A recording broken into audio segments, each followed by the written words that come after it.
By this we know love, that he laid down his life for us, and we ought to lay down our lives for the brothers. Everybody knows John 3:16, but fewer people know this passage that's from 1 John 3:16. But for us at Redeemer Church, this really embodies the two focuses that we try to have as a church family.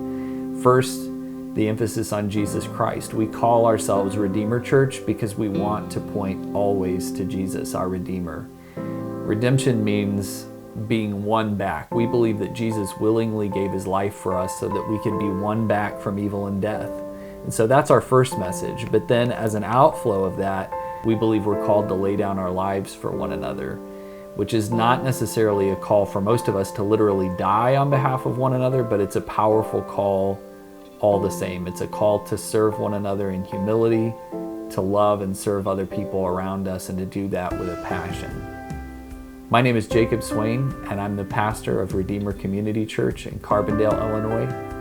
I've been on staff here for many years, and a lot of things have changed in the course of the 160 years that our church has been in the Carbondale community, but a lot of things also haven't changed. I think a commitment to being a family, a church family, has been a key component of who we've always been.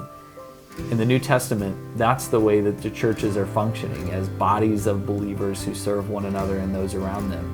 People who orient their lives together in community around Christ. And so we try to replicate that, not just in our gatherings on Sundays, but in the way that we gather as a part of small groups. Another big aspect of our church family is rootedness. We believe in embracing the ancient roots of our faith. At a time when so many churches have become focused on trying to be the next big thing, we're kind of trying to do the opposite, to reach backwards to the past, to grab a hold of those things that have sustained the Christian faith for centuries, millennia even.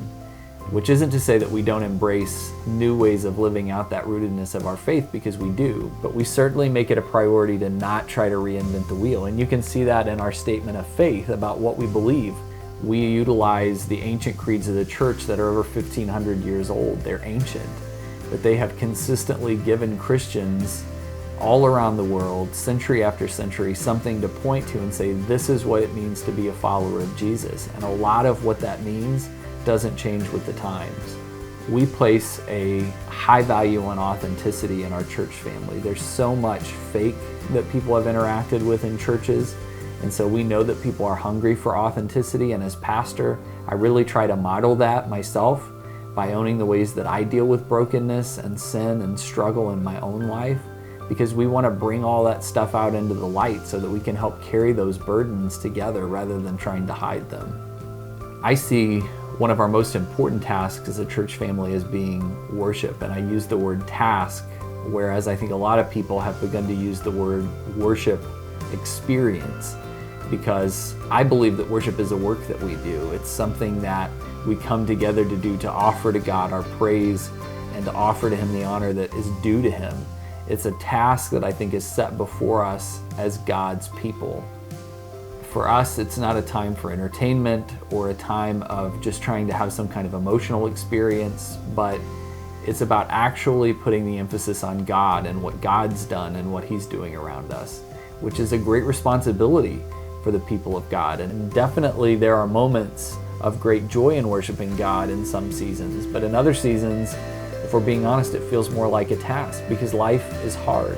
But we orient ourselves as a church family around this role of being worshipers rather than being entertained or emotionally stimulated. The scriptures are at the heart of who we are as a church family, because we believe it's how God speaks to us, even in the 21st century. If we want to know about God, we go to his word to find it out. If we want to know what God thinks about something or what God's purpose is in something, we don't seek out a new revelation out of thin air. We go to God's word to find God's heart and God's story there. So there's a lot of emphasis in our church family on the scriptures as being the way that we hear from God. And then for us, there's the table, the coming together to celebrate communion each week.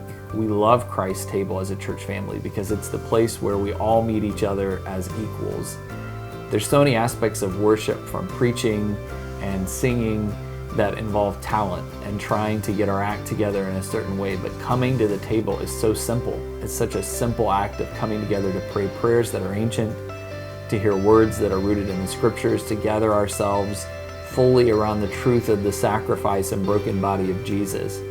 And so every week we do this, and rarely is it much different from the weeks before. There's a consistency to the pattern of coming to the table and meeting Jesus there in the simplicity of the bread and wine. It is a space of grace for God's people. And so we put a lot of emphasis on coming to the table every week as an act of worship and an act of obedience to Christ's command that we remember him as often as we can.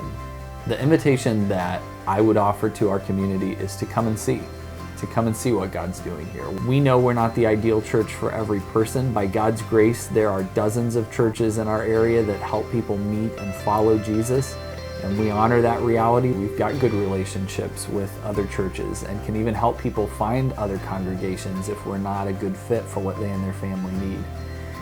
But the reality is that we believe that God has placed us here in this community, in this neighborhood for this time with a purpose. And so we invite anyone to come and see what God's doing here and how we relate to him together as a church family.